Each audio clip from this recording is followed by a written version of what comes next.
खबर बताने से पहले सबसे पहले डिस्क्लेमर है।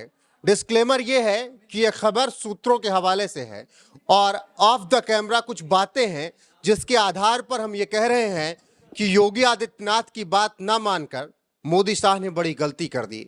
बाकी 240 सीटें आंख के सामने हैं जो कि चीख चीख कर कह रही हैं कि एक योगी आदित्यनाथ की बात ना मानना और दूसरा आरएसएस को दरकिनार करना, बीजेपी ने अपने पैर पर कुल्हाड़ी मार ली।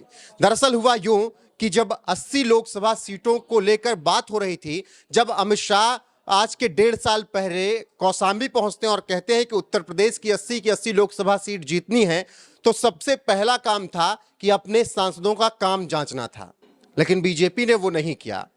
ऐसे में फिर उसके बाद जब टिकट बंटवारे की बात आई तो योगी आदित्यनाथ ने कहा कि ये कुछ नाम हैं, इन पर विचार ना किया जाए, कुछ जगह से नए नाम दिए जाएं, लेकिन ये भी नहीं हुआ।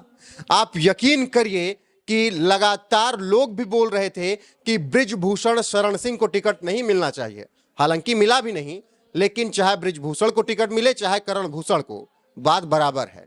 बीजेपी ने करण भूषण को टिकट दे दिया और वो जीते भी, लेकिन उसका प्रभाव उत्तर प्रदेश की और सीटों पर पड़ा। इसके अलावा कई और ऐसी सीटें हैं जहां पर कैंडिडेट खड़े कर दिए गए जिनको जनता जानती नहीं। अब वो चाहे पश्चिम की कई सीटों की बात कर लीजिए, मैं आपको अपना एक्सपीरियंस बता रहा हूं। मैं पूर्वांचल पहुंचा, पूर्वांचल की कई सीटों पर पहुंचा और इत्तेफाक देखिए, बीजेपी के एक कैंडिडेट के घर के सामने मैं खड़ा होकर उनका एड्रेस पूछ रहा था और उस वक्त उनका पड़ोसी ही कह रहा था पता नहीं वो कौन है। आप सोचिए, इस आधार पर टिकट बांटा गया था और योगी आदित्यनाथ नहीं चाहते थे कि ऐसे लोगों को कैंडिडेट बनाया जाए, क्योंकि उनको पता था इसका अंजाम क्या होगा। अब नतीजे बता रहे हैं कि योगी आदित्यनाथ सही थे और मोदी, शाह, नड्डा ने जो फैसला किया वो गलत था।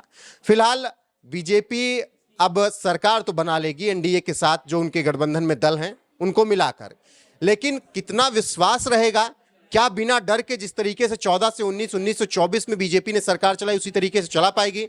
ये बड़ा सवाल रहेगा।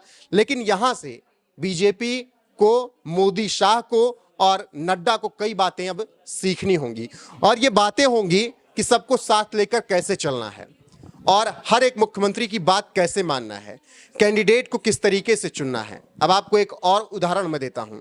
प्रतापगढ़ में संगमलाल गुप्ता चुनाव लड़े और 2019 में जीते भी। मैं प्रतापगढ़ से ही आता हूं। संगमलाल गुप्ता शायद प्रतापगढ़ की जो अंदर विधानसभा आती हैं 6, उनमें से 3 या 4 पर भी नहीं पहुंचे होंगे। उसमें से एक मेरी विधानसभा भी आती है, रामपुर खास।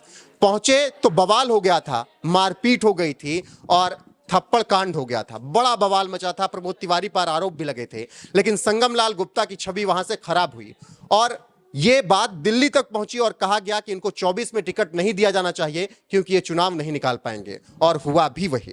प्रतापगढ़ में जिस तरीके से संगमलाल गुप्ता की हालत खराब हुई सबने देखा। कौशाम्बी में विनोद सोनकर के साथ जो कुछ भी हुआ उसके लिए लगातार यही कहा गया कि विनोद सोनकर तब तक नहीं जीत पाएंगे जब तक रघुराज प्रताप सिंह, राजा भैया साथ नहीं देंगे। और राजा भैया ने संजीव बालियान और विनोद सोनकर की मौजूदगी में वो पीछे खड़े थे और बेती से उन्होंने ऐलान कर दिया कि अपने समर्थकों से कि जिसको चाहिए उसको वोट दीजिए, और परिणाम आपके सामने है। ऐसे में अगर सब कड़ियों को जोड़ा जाए तो कहीं ना कहीं दिल्ली से बड़ी गलती हुई है और उत्तर प्रदेश में जो आपको 35-36 सीटें बीजेपी के दिख रही हैं वो केवल और केवल योगी आदित्यनाथ की देन है।